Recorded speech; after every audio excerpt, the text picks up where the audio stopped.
All right, so this is the next part of the story.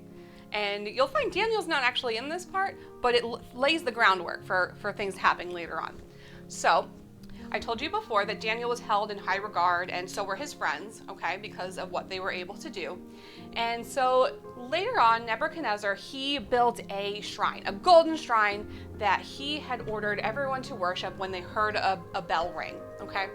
And anyone that didn't do this, they were going to be thrown into this fiery furnace, okay? And so Daniel's friends, they didn't want to do this because this went against their faith and everything they believed in. They weren't going to worship this false god, okay? And this angered some of the king's advisors, and they're like, why are they not following the king's rules and what he wants? So they went to the king and told them that Daniel's friends were not doing what the king had ordered and commanded. And so King Nebuchadnezzar was like, you're not following the rules, into the furnace you go. And he was so angry that he ordered the furnace to be heated up to 4 times what it would normally be heated up as, okay?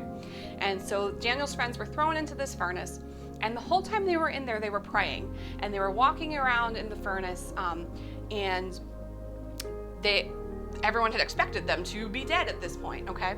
So the king comes and looks in, and he notices that Daniel's friends, not only were they not dead, they weren't harmed, and they didn't even smell of the smoke of the furnace, okay?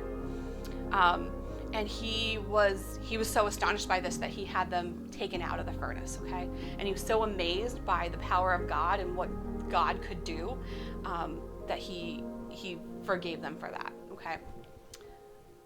Usually in a superhero movie, you have a first battle, right? A small battle that is somewhat insignificant, and the hero easily wins, okay? And it lays the groundwork for what happens later on in the movie, for the boss guy, right? For the end game, or the end of the movie, the big battle.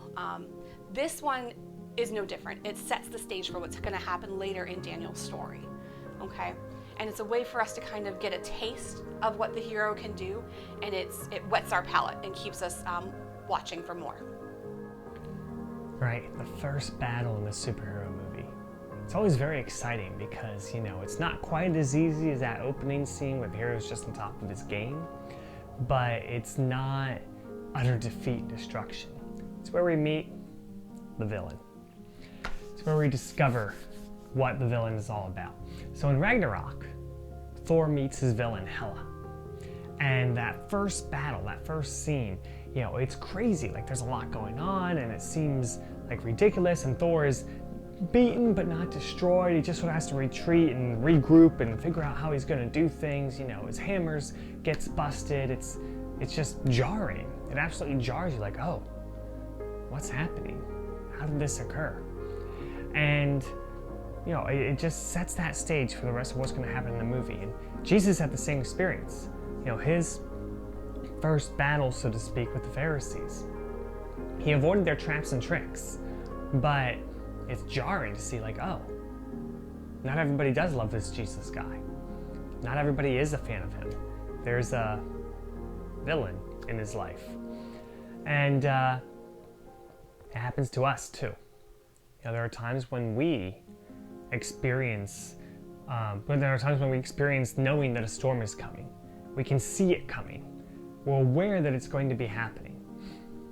And we know it's not going to be great. Maybe it's a cancer scare. Maybe it's a close call in a car accident. Maybe it's just barely passing a test. There's a number of things where we can see the storm coming, and we know it's coming towards us. And we aren't excited about it, but we aren't devastated either. That's our first battle with the villain. And the time of the first battle, the point of that is to prepare ourselves for a time of growth and betterment.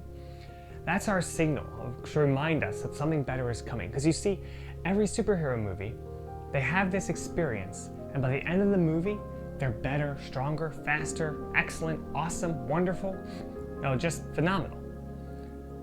But they have to go through that process. And this first battle, that sets up that process. It reminds us we're entering a time of growth and betterment, that we're not defeated, we just have to become something more. That's the story for Daniel. It's a story for Thor, it's a story for Jesus, and it's a story for us. A story of growth and betterment. Because there's a purpose to the first battle, just like there was a purpose to the introduction.